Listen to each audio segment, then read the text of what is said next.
5 प्रमुख मार्केटिंग रणनीतियों में content marketing, social media marketing, email marketing, search engine optimisation, संक्षिप्त में एसईओ और इन्फ्लुएंसर मार्केटिंग शामिल हैं। अब मुझे वास्तव में लगता है कि यह शायद अब लगभग 4 तक ही सीमित रह गया है। मुझे अब सच में ऐसा लगता है कि ईमेल मार्केटिंग निश्चित रूप से गिरावट पर है।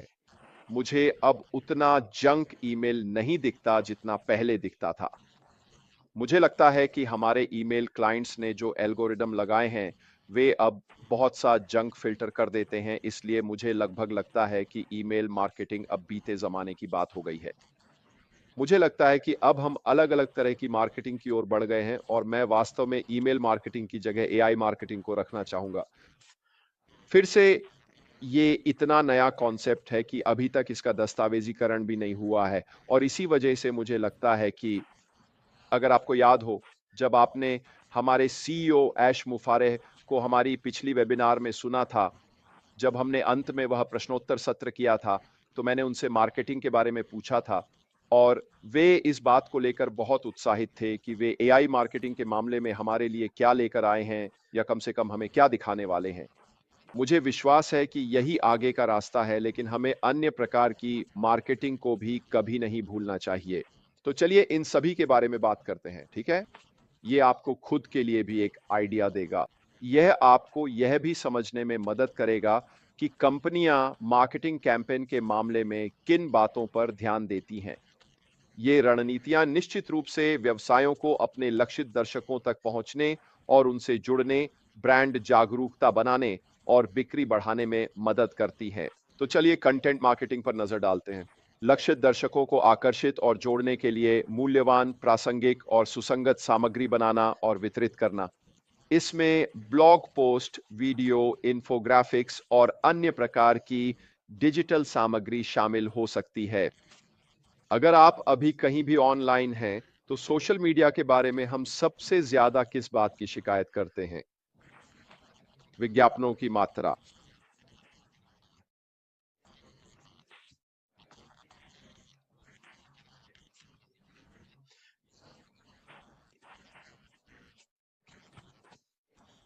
अब इनमें से बहुत सारे विज्ञापन ऐसे होते हैं जो पैसे देकर दिखाए जाते हैं और बिल्कुल रैंडम होते हैं, लेकिन इनमें से अधिकांश टारगेटेड ट्रैफिक होते हैं, क्योंकि एल्गोरिदम शायद आपकी आवाज की पहचान कर रहे हैं कि आप किस बारे में बात कर रहे हैं और इसलिए वे उन एल्गोरिदम को आपके सामने ला रहे हैं जो वे आपसे सुन रहे हैं, ताकि आपके पास किसी ऐसी चीज पर क्लिक करने का बेहतर मौका हो जिसमें आपकी रुचि हो, या फिर उनके पास यह मौका हो कि आप किसी ऐसी चीज पर क्लिक करें जिसमें आपकी रुचि हो।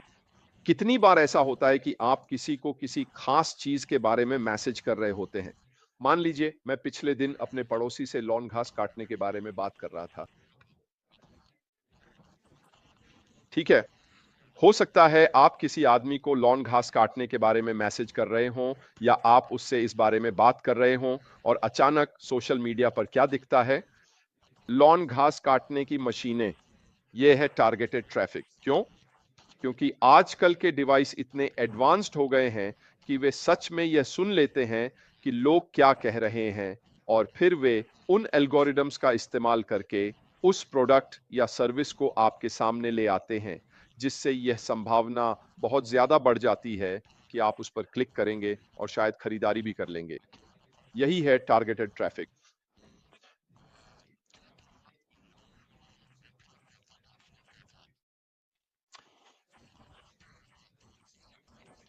इसलिए ये ज़रूरी है कि आप अपने मार्केटिंग कंटेंट को या तो व्लॉगर्स और ब्लॉगर्स के साथ जो आपके प्रोडक्ट्स या सर्विसेज के बारे में वीडियो बना रहे हैं, या फिर अन्य डिजिटल कंटेंट के साथ इंटीग्रेट करें। ठीक है? अब ये वाकई में ज़रूरी है कि आप इसके साथ अपडेटेड रहें। अगर आप कंटेंट मार्केटिंग के रास्ते पर जा रहे हैं, तो आप इसमें लगातार बने रहें, नए और ताजगी भरे रहें और ऐसी ऑफर दें जो वे कहीं और नहीं पा सकते, ताकि ग्राहकों के पास आपके कंटेंट से जुड़े रहने का कोई कारण हो। लोगों के अनसब्सक्राइब करने या छोड़ने का सबसे बड़ा कारण यही है कि उनके पास कोई नया कंटेंट नहीं आ रहा होता। अब अगर आपको याद हो, कुछ साल पहले या 3 साल पहले भी ऑन पासिव का एक हिस्सा यह था कि वह हमें हमारी खुद की वेब पेज देने वाला था जिसमें प्रोडक्ट्स और सर्विसेज होती और वह नियमित रूप से बदलती रहती। यह भी हमारे लिए किया जाने वाला था, अगर आपको याद हो, और यही वह बात है जिसके बारे में हम यहां बात कर रहे हैं। ताजा कंटेंट लगातार मिलना, जिसका मतलब है कि जब भी कोई आपकी वेबसाइट पर क्लिक करता है तो क्या होता है, वह नया है और ताजा है। हमने ये पहले भी देखा है ना, जब हमें अलग अलग वेब पेजेस की इतनी सारी वैरायटी मिली थी जो हम नियमित रूप से देखते थे। मुझे इसमें कोई संदेह नहीं है कि इसे और बेहतर बनाया जा रहा है। मुझे इसमें भी कोई संदेह नहीं है कि इसे एआई और बाकी सब चीज़ों के साथ अपडेट किया जा रहा है, और मुझे बिल्कुल भी हैरानी नहीं होगी अगर हम इसी तरह के रूप को अगले चरण में भी देखें। लेकिन फिर से, ये सिर्फ मैं हूँ, रेड रेडफर्न, जो इसके बारे में बात कर रहा हूँ। लेकिन मैं सोच भी नहीं सकता कि भविष्य में हमारे पास इसका कोई रूप क्यों नहीं होगा। ये तो बिल्कुल तर्कसंगत है ना? इससे हम बाकी प्रतिस्पर्धियों से आगे और ऊपर रहेंगे क्योंकि इसमें ताजगी का एहसास होगा। तो अगर आप ऐसा कुछ करने जा रहे हैं, तो इसे याद रखें। याद रखें कि ग्राहकों को हमेशा कुछ नया चाहिए होता है। बिल्कुल नया, ताज़ा और नियमित रूप से। सोशल मीडिया मार्केटिंग, यह संभावित ग्राहकों से जुड़ने, ब्रांड की पहचान बढ़ाने और वेबसाइट पर ट्रैफिक लाने के लिए सोशल मीडिया प्लेटफॉर्म्स का उपयोग करना है। इसमें आकर्षक कंटेंट बनाना, विज्ञापन अभियान चलाना और फॉलोअर्स के साथ संवाद करना शामिल है। उदाहरण के लिए, यूट्यूब एक सोशल मीडिया मंच है। जो भी आप कर रहे हैं उसमें आपको अपने क्लाइंट बेस के साथ संवाद करना होगा। जो भी कीवर्ड्स आपके व्यवसाय से जुड़े हैं, आपको उस पेज को जिसे आप प्रमोट या बेच रहे हैं, अपनी पूरी क्षमता के साथ ऑप्टिमाइज करना चाहिए। तो ये आपके ब्रांड को बनाने के बारे में है। यह आपके व्यवसाय पर फोकस बनाने उस चीज के बारे में है जिसे आप अपनी वेबसाइट, अपने फनल या जो भी आप इस्तेमाल कर रहे हैं, उसके जरिए बेचना या हासिल करना चाहते हैं। रैंकिंग का ऊंचा होना निश्चित रूप से आपके क्लिक थ्रू रेट और बिक्री की संभावना को बढ़ा देगा। यह वास्तव में महत्वपूर्ण है कि आप समझें कि एसईओ कैसे काम करता है। शायद मैं एसईओ पर एक पूरी अलग वीडियो भी बना सकता हूं। ओह, मुझे इसे सूची में डाल देना चाहिए क्योंकि मुझे लगता है कि यह एक महत्वपूर्ण विषय है जिसे हमें कवर करना चाहिए। मुझे लगता है कि मैं इसे यहां लिख लेता हूं।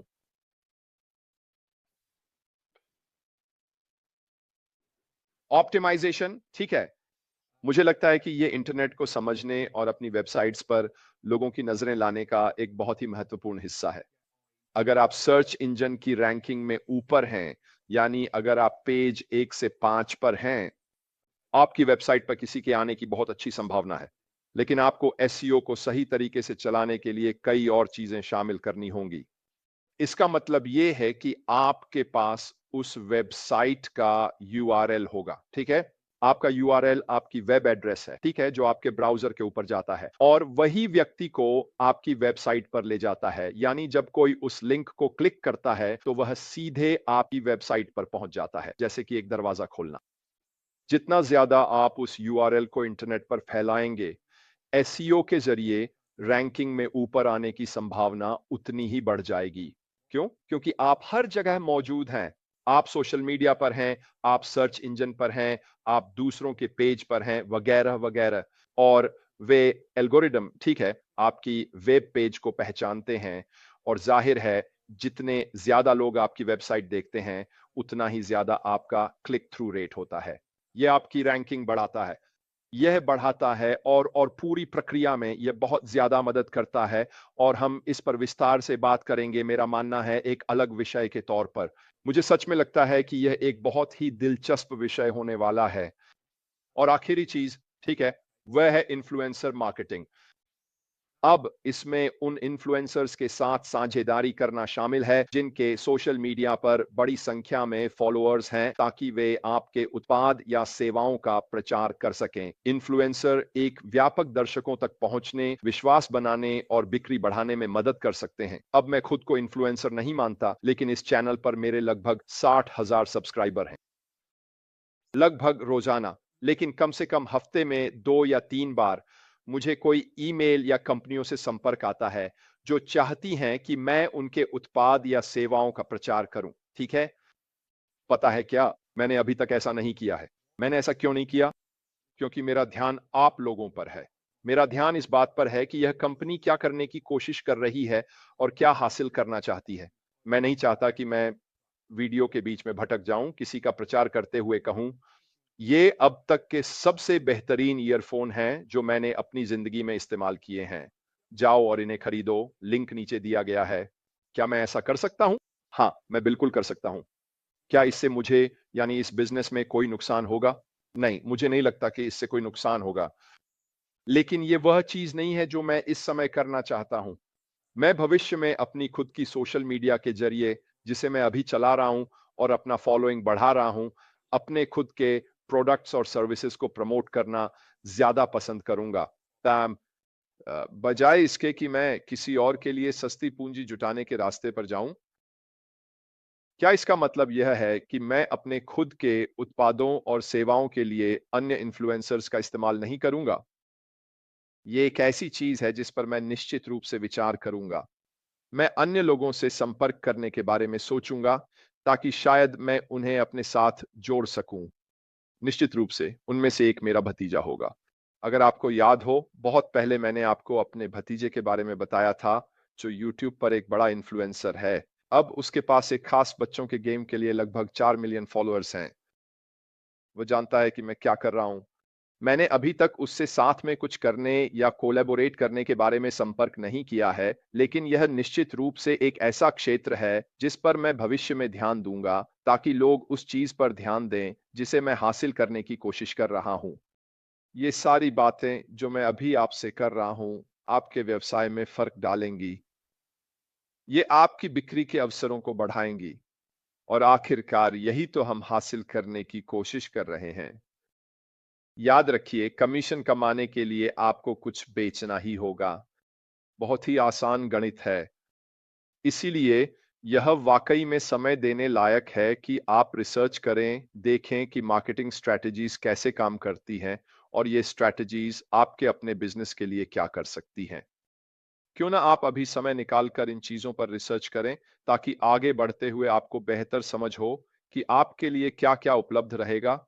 तो जब समय आएगा कि हमें शुरुआत करनी है, तब आप अपनी रणनीति शुरू से ही लागू कर सकते हैं, बजाय इसके कि आपको उसे सीखना पड़े या यह ढूंढना पड़े कि कहां-कहां आपको उन्हें लागू करना है। अभी यह ज्ञान होना आपके लिए फायदेमंद रहेगा, और यही मैं रोजाना करने की कोशिश करता हूं। आपका ज्ञान बढ़ाना कि बिजनेस कैसे काम करते हैं, उनमें क्या-क्या शामिल होता है, और उसमें अच्छा करने की अपनी संभावनाओं को अधिकतम कैसे किया जाए। क्योंकि इसके बिना आपको बिल्कुल शुरुआत से शुरू करना पड़ेगा। आप थोड़ी देर तक इधर-उधर भटकते रहेंगे और आगे नहीं बढ़ पाएंगे। इससे आपके अंदर काफी निराशा आ सकती है, क्योंकि आप देखेंगे कि दूसरे लोग आपसे आगे निकल रहे हैं या ज्यादा सफल हो रहे हैं या जो भी हो सकता है, और आप भी वही करना चाहेंगे। तो जैसा कि आप कह सकते हैं, जैसा कि मैंने अभी कहा, ठीक है, चलिए इन चीजों के बारे में सीखना शुरू करते हैं, क्योंकि ये आपके लिए फायदेमंद होगा। खैर दोस्तों, आज के लिए बस इतना ही।